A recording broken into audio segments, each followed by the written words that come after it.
అనంతపురం లోక్సభ స్థానాన్ని చూస్తున్నాం. అనంతపురం లోక్సభ స్థానంలో జేసీ పవన్ కుమార్ రెడ్డి టీడీపీ నుంచి పోటీ చేశారు. ఇక తలారి రంగయ్య వైసీపీ నుంచి పోటీ చేశారు. ముందుగా టీడీపీ అంచనాలేంటి, టీడీపీ ఎందుకు ఈ స్థానం పైన ఆశలు పెట్టుకుంది, గెలుపు తమదంటే తమదేనని అనుకుంటోంది, తమకు తప్పకుండా విజయం ఖాయమని ఆ పార్టీ ఎందుకు అనుకుంటుందో ఒకసారి చూద్దాం. వారి అంచనాలేంటో ఒకసారి చూద్దాం. ఉరవకొండ, రాయదుర్గం, సింగనమలలో అనుకూల ఓటింగ్ జరిగిందనేది ఆ పార్టీ భావన. కళ్యాణదుర్గం, తాడిపత్రిలో పూర్తి స్థాయి ప్రభావం ఉండటం తమ గెలుపునకు సహకరిస్తుందని ఆ పార్టీ భావిస్తోంది.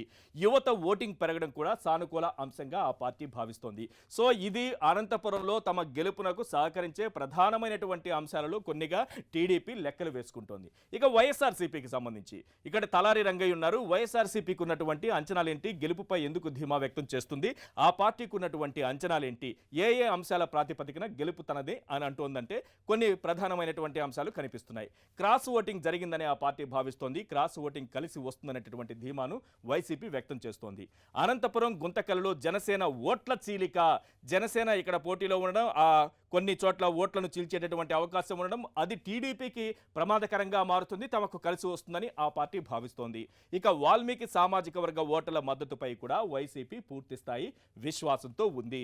ఇది అనంతపురం లోక్సభ స్థానానికి సంబంధించి ఇటు టీడీపీ వైసీపీకి ఉన్నటువంటి అంచనాలు. అందుకే ఇరు పార్టీలకు సంబంధించినటువంటి లెక్కలు, వారు వేసుకుంటున్నటువంటి అంచనాలతో గెలుపు తమదంటే తమదే అనేటటువంటి స్థాయిలో ఇరు పార్టీలు ఉన్నాయి. ఇప్పుడు మనం వెళ్తున్నాము హిందూపురం లోక్సభ స్థానానికి. హిందూపురం లోక్సభ స్థానంలో పరిస్థితి ఏంటో ఒకసారి చూద్దాం.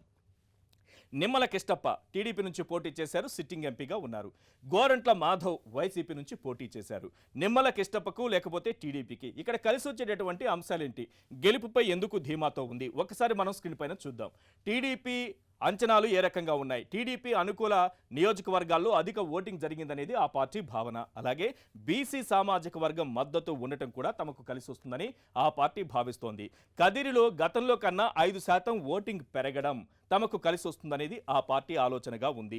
ఇప్పుడు వైసీపీకి సంబంధించినటువంటి సానుకూల అంశాలు, ఆ పార్టీకి ఉన్నటువంటి అంచనాలు, గెలుపుపై వారికి ఎందుకు ధీమాగా ఉన్నారు అనే అంశాలు కొన్ని స్క్రీన్ పైన చూద్దాం. హిందూపురం, రాప్తాడు క్రాస్ ఓటింగ్ పై ఆశలు. ఈ రెండు నియోజకవర్గాల్లో, ఈ రెండు అసెంబ్లీ సెగ్మెంట్లలో క్రాస్ ఓటింగ్ జరిగిందనేది వారి నమ్మకం, అది తమకు కలిసి వస్తుందని వారి ఆశ. కురుబ సామాజిక వర్గం మద్దతు ఉండటం కూడా తమకు కలిసి వస్తుందనేది ఆ పార్టీ భావన. యువత ఓటింగ్ పెరగడం కలిసి వస్తుందనేటటువంటి అంచనాలో వైసీపీ ఉంది.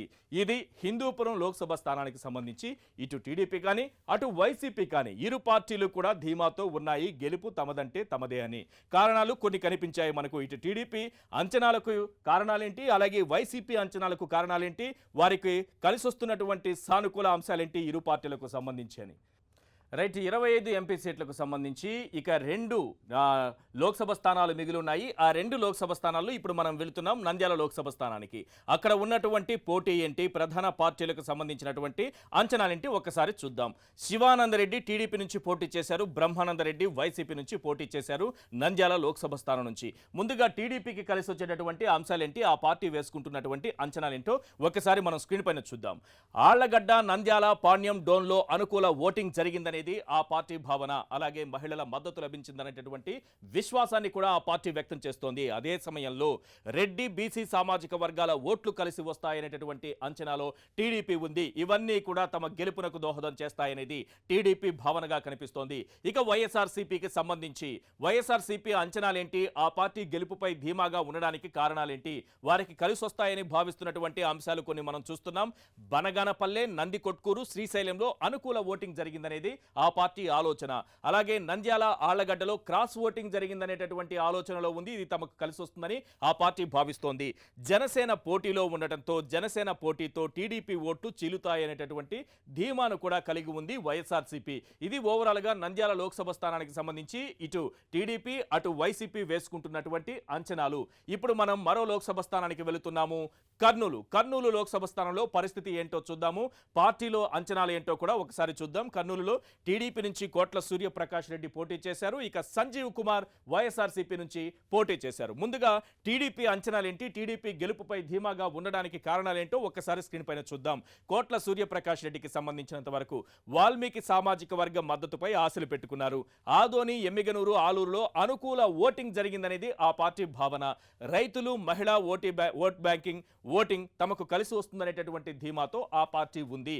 ఇవన్నీ కూడా తమ గెలుపునకు దోహదం చేస్తాయనేది ఆ టీడీపీ విశ్వాసంగా కనిపిస్తోంది. ఇక వైఎస్ఆర్సీపీకి సంబంధించినంత వరకు ఆ పార్టీ అంచనాలేంటి, ఆ పార్టీ ఏ విధంగా లెక్కలు కడుతోంది, ఏ విధంగా గెలుపుపై ధీమాను వ్యక్తం చేస్తోంది అన్నప్పుడు ప్రధానంగా కనిపిస్తున్నటువంటి అంశాలు. బీసీ సామాజిక వర్గం మద్దతుపై ధీమా, మంత్రాలయం, కోడుమూరు, ఆదోనులో అనుకూల ఓటింగ్, కర్నూలులో క్రాస్ ఓటింగ్ కలిసి వస్తుందన్నటువంటి అంచనాలు. ఇప్పటి వరకు మనం చూసాము కర్నూలు లోక్సభ స్థానంలో అటు టీడీపీ ఇటు వైసీపీ ఎందుకు ఆశలు పెట్టుకున్నాయి, గెలుపుపై ధీమా వ్యక్తం చేస్తున్నాయంటే ప్రధానంగా ఆ రెండు పార్టీలకు ఉన్నటువంటి అంచనాలు మనం చూసాం.